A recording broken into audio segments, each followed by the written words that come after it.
welcome back to my channel. Today I'm going to be doing a mukbang, how and why I started dancing. So I did get food from New Station Restaurant. Oh my God, I don't even know what this is. I got chicken chow mein,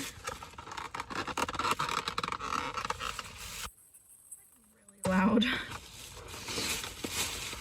and my fucking favorite in the whole wide world, like if you know me, you know, literally at least once a week I'm like craving chicken fried rice. So got me some chicken fried rice, and then I should have got Kung Pao. I'm kind of regretting not getting Kung Pao chicken.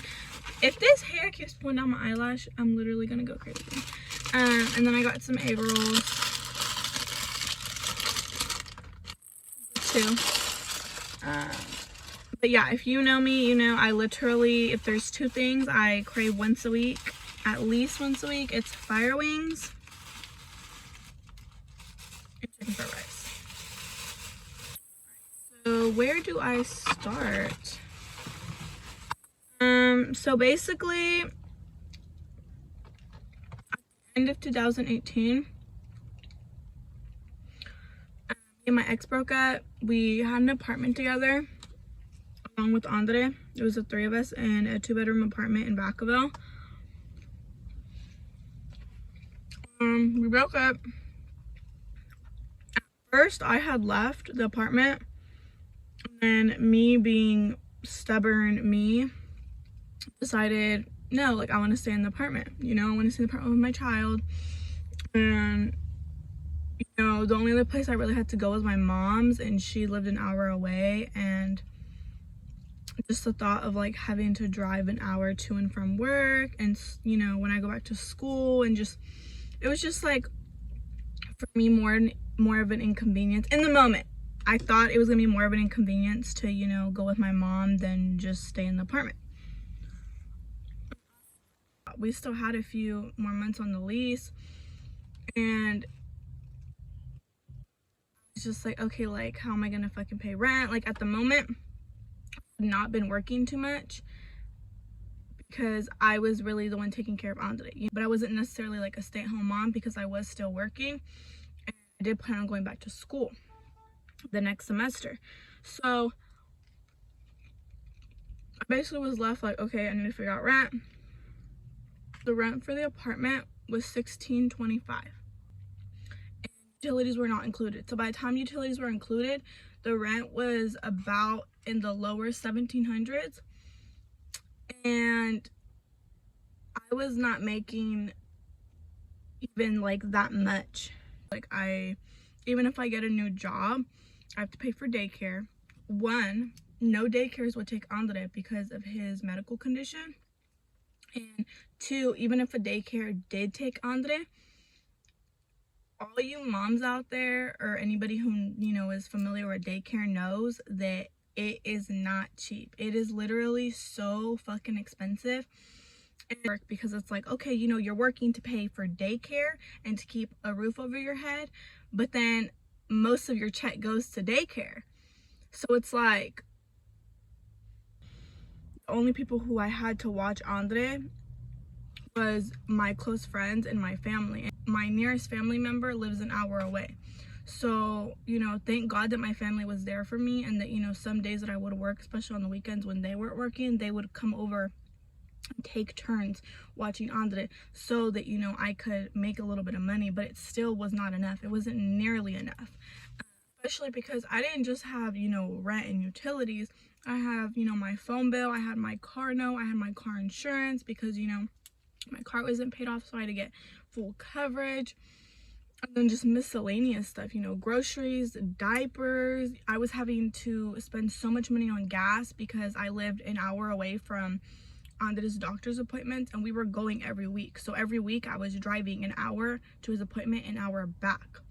I was in such a bad financial position that I literally, like, I was just so stressed out. I was literally getting like stress, tension, headaches. I was so scared like what was gonna happen to me and Andre. And you know, even trying to look for another apartment, it was like, how am I going to get another apartment when, you know, I don't make enough? Because most apartments, you have to make at least 2 times or 2.5 times the rent. So it's like, okay, even if I find, you know, a $1,200 apartment, I have to make it at least $2,400, and I was not doing that.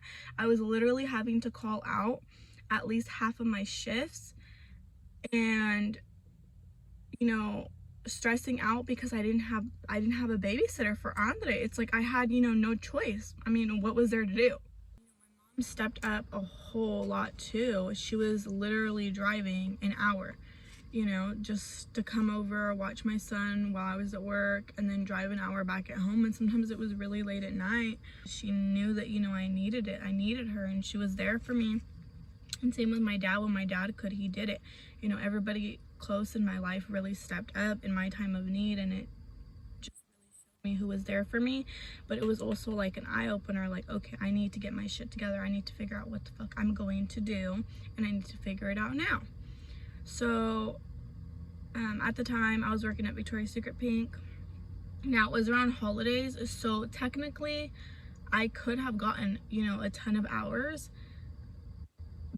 I knew I couldn't. I wasn't, you know, going to tell my manager, yeah, schedule me, you know, 5-8 hour shifts and, you know, give me some overtime, when I knew like I could most time barely even freaking work a 4-hour shift, because, you know, my friends or my family could only watch him for that long.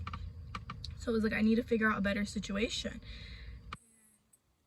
Even more so, you know, I can't move on to another job, especially because realistically, Pink, where I was working at, I was getting paid really good hourly. It was just a matter of, you know, getting the hours, which I could not do without, you know, proper childcare.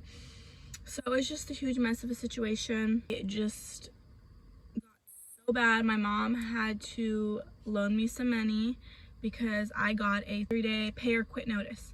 I had fallen behind on rent, and I was in this situation where I either needed to pay the rent that I owed along with the late fees, 3 days to pay the overdue amount or move out. And I couldn't do either. Like I could not do either. I was like, okay, there's no way I can just pack all my stuff up. I was just like, well, what am I gonna do with all this? Like, and mainly I was worried about Andre. It wasn't even me. If I didn't have Andre, you know, I probably would have ended up throwing most of my stuff away, you know, selling a bunch of furniture or putting it in like a small storage. But it was like, no, I need a proper roof over Andre's head. So my mom had given me a loan, and we had discussed like, yeah, you know, when I get up on my feet, I'll pay her back. And I did. I paid her back. And so after, you know, she had given me the loan, it was just like, okay, yeah, I need to do something, because what am I gonna, you know, she might have saved my ass this month and, you know, saved me from almost getting evicted, but what am I gonna do next month? I can't just keep taking money from her. She only has so much money to give. You know, she's a really hard worker. From there, I started to ask a lot of questions to one of my coworkers at Pink. She had been a stripper for a couple of years in the city, and she had always talked about it. Like, she was always talking about how like the money was so much better, and how, you know, she wished she could go back to dancing and all this stuff. And so, you know, finally I was like, started asking a few questions here and there, and then I started bugging her every single shift, because we worked a lot of shifts together, because most of the shifts I worked were like 4-hour closing shifts, like little shifts here and there, and she was always a closer with me. So I literally was like up her ass every shift, and I feel so bad now, because not gonna lie, like sometimes when you guys ask me questions, I try to respond, but then you guys just keep hitting me questions back to back to back to back to back to back, and I'm just like, okay, like hold up, chill. And then on top of that, a lot of times I've already answered at least half of the questions that you guys asked me in my videos, so I'm just like, did you even watch my video? So then I'm almost like a little offended, like, so I don't, you know, mind like restating it, or if you guys need more like in that conversation about it. Like, yeah, cool, you know, it's I know because I was there. So that's why I try not to be rude or come across it rude, because I was there. I was in that position where I was like, you know, I want to do this. I have a fuckload and a billion plus questions. And, you know, I'd ask her something, and then sometimes I'd forget too. Like, I'd be like, oh wait, you know, because she would tell me about different clubs to go to and what clubs are good for what and what clubs are good for this. Every shift I was asking her so many questions. She was always answering them, always giving me, you know, good ass advice, always putting me on bomb ass game. And a lot of girls wouldn't do that. I have a lot of girls who even try to charge for game, and I've had girls come up to me in the club and offer me game for, you know, like a portion of my money.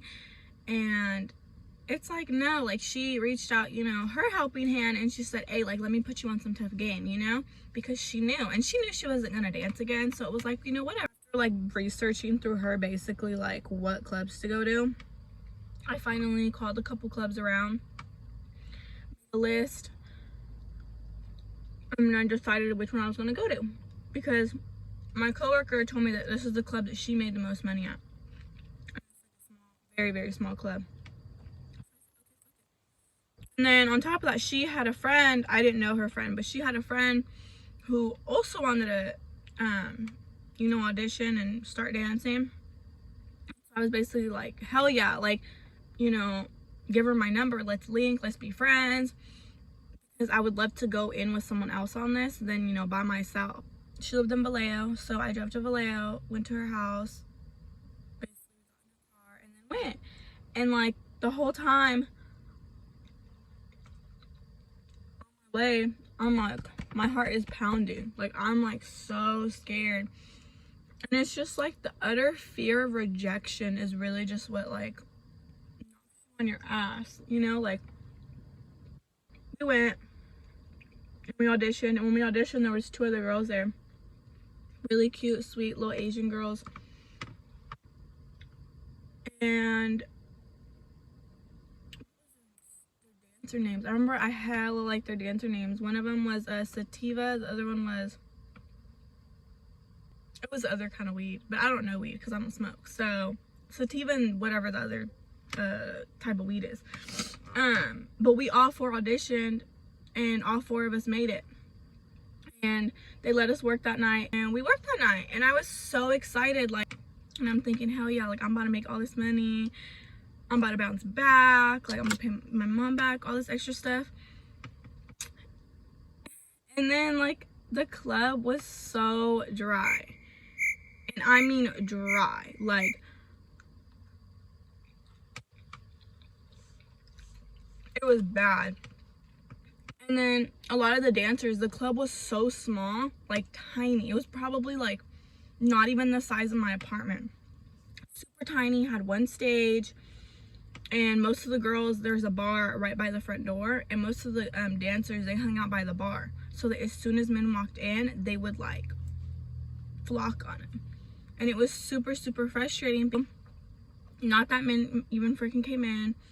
I ended up getting 1 dance, one $40 dance, and that was it for my dances. The rest of my money I made in dance tips, which, if I can remember clearly, a little over 100, like just a tad bit over 100, because I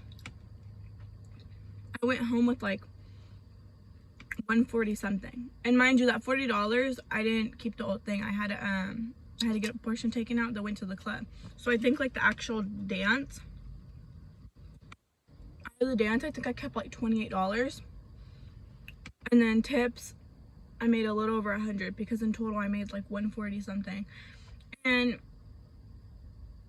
you know, I expected different because it was my first time dancing, and you see all these stereotypes and stigma and things on social media, and people flexing, you know, this dream or this look or this lifestyle that dancers live. And so I'm like a little disappointed.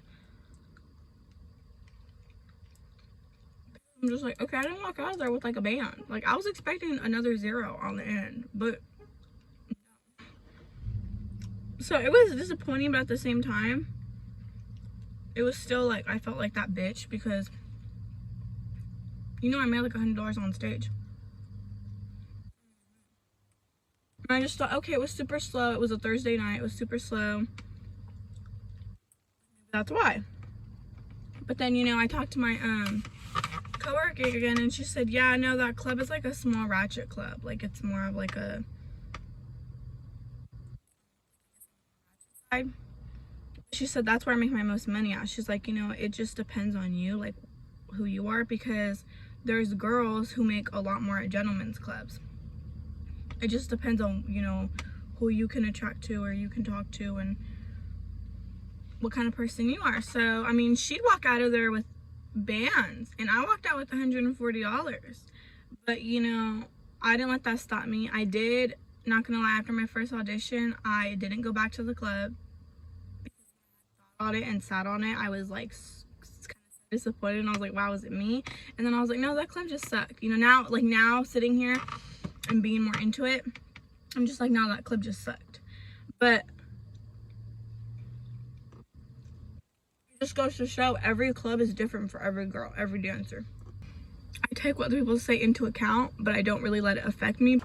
So that was basically how I started dancing. I mean, there wasn't anything like ooh about it. I was just in a really shitty situation, basically hitting rock bottom, and I pushed myself to do it for fast money. Just like, you know, a lot of people, the first thing they say about it when you ask them like, what do you think about stripping, you know, they're gonna say, oh, well, you know, it's fast money but it doesn't last you forever, which is completely true, and which is why I don't look at it like it's gonna last forever. I've never had that take on, you know, I'm gonna strip forever and I'm gonna make this fast money and just live my best life in the moment. You know, I'm not saying I'm not materialistic, because I'm a girl who doesn't like materialistic shit every now and then. However, my son always comes first. So as soon as I touch a lot of money, the first thing I always do is, what does Andre need? That's basically it. Now, if you want to do it, don't be like me where you're just overthinking it, asking a buttload of questions. Just, you know, ask the simple questions that really need you to get you kickstart on your feet. Call a club, go in, audition, kill it, make that money. Don't let your first night auditioning affect the way you think about it in the future. I really pray that, you know, none of you guys, especially you mothers, ever get in a situation like mine where you're at rock bottom and you're almost pushed to do it. I hope it's something that, you know, you guys just want to do. If this is really what you want to do, go for it and kill it. You're that bitch. Don't let anybody tell you you're not that bitch. And don't forget to subscribe, comment, like, don't dislike, because if you dislike, mom's a hoe. I just enjoyed this video, and